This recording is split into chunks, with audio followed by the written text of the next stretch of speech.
నా పేరు గుండె వెంకట్రావు. వ్యవసాయ కార్మిక సంఘం డివిజనల్ మెంబర్గా పనిచేస్తున్నాను. ముఖ్యంగా ఇక్కడ అల్లీపురంలో జరుగుతున్నటువంటి దళితుల మీద జరుగుతున్నటువంటి భూములు ఏదైతే ఉన్నాయో, భూములు గుంజుకునే ప్రయత్నం ఏదైతే ఉందో ఇది కరెక్ట్ కాదని చెప్పి మేము వాదిస్తూ ఉన్నాం.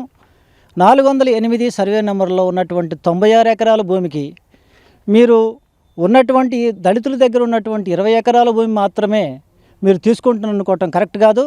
ఈ భూములు ఉన్నటువంటి చుట్టుపక్కల ఉన్నటువంటి రైతుల దగ్గర కూడా కొంత భూములు ఉన్నాయి. ఆ భూములు కూడా తీసుకునే ప్రయత్నం చేయండి. ఈ భూములకు కూడా ఈ విషయంలో కూడా మేము మాట్లాడతాం. గవర్నమెంట్ ఆ రోజు 1969లో ఇచ్చినటువంటి అఫీషియల్కి ఇచ్చినటువంటి భూమి ఏదైతే ఉందో, భూమి లేని నిరుపేదలకు ఇచ్చినటువంటి ఎస్సీ మాదిగ భూములకు ఇచ్చినటువంటి ఈ భూముల్ని ఇదే పోతే మరి వాళ్ళ పరిస్థితి ఎలా బతకాలి? వీళ్ళకి ఇక్కడ తప్ప ఎక్కడ భూమి లేదని లబోదీబోని ఏడుస్తూ ఉన్నారు. మొత్తుకుంటున్నా కూడా ఒక్కళ్ళు కూడా పట్టించుకోలేని పరిస్థితి జరుగుతూ ఉంది. దీని విషయంలోనే వ్యవసాయ కార్మిక సంఘంగా మేము ముందుకొచ్చాం. వాళ్ళందరూ ఏం చేశారంటే వాళ్ళు ఏడుస్తూ ఉన్నారు.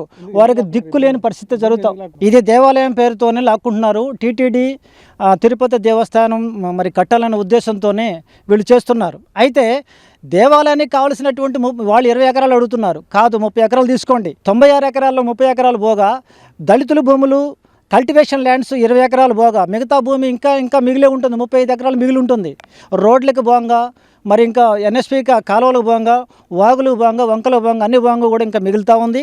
ఈ భూములు మాత్రం వీళ్ళు వదిలిపెట్టాలి, లేకపోతే మా ప్రాణపాయం ఉంటుందని చెప్పి వాళ్ళు మందుబుడ్లు పట్టుకొని అనేక సార్లు ప్రెస్ మీట్లకు వచ్చారు. అనేక సార్లు రైతుల దగ్గర గోడు వినిపించుకున్నారు. రెవెన్యూ డిపార్ట్మెంట్ దగ్గర కూడా గోడు వినిపించుకున్నారు. అయినా వాళ్ళ మొర్ర ఒక్కళ్ళు కూడా ఆలకించిన పాపాన పోలేదు. ఎందుకు దళితులంత ఎంత చిన్న చూపు? ఈ పక్కమున్నట్టు చూస్తున్నటువంటి మీరు ఫీల్డ్ మీద చూపిస్తున్నటువంటి భూములు ఏదైతే ఉన్నాయో, ఒక్కొక్కళ్ళకి 10 ఎకరాలు, 20 ఎకరాలు, 30 ఎకరాల భూములు ఉన్నటువంటి రైతులు ఉన్నారు. కానీ వాళ్ళ దాంట్లో కూడా బంచరాయి ఉందని వాళ్ళు నిర్ధారణ చేయరు. మరి గవర్నమెంట్ ఏం చేస్తుంది? అసలు ఇంతవరకు బంచరాయి ఉందని చెప్పి మీరు బౌండరీ వేయమని మేము కోరుతూ ఉన్నాం. ఈరోజు కమ్యూనిస్టు వర్గంగా మేము ఏం చెప్తున్నాం అంటే, బౌండరీ వేయండి ఫస్ట్. వాళ్ళ భూములు ఎంత ఉన్నాయో మీకు ఎంత ఉన్నాయో తీసుకోండి. మేము ఈ దేవాలయానికి ఏనాడు వ్యతిరేకం కాదు. కాబట్టి వ్యతిరేకం కానీ విషయాలు ఏదైతే ఉన్నాయో మీరు ఇట్లా చేయకుండా దళిత భూములు తీసుకోవటం ఏంటని చెప్పి మేము దీన్ని తీవ్రంగా ఖండిస్తూ ఉన్నాం.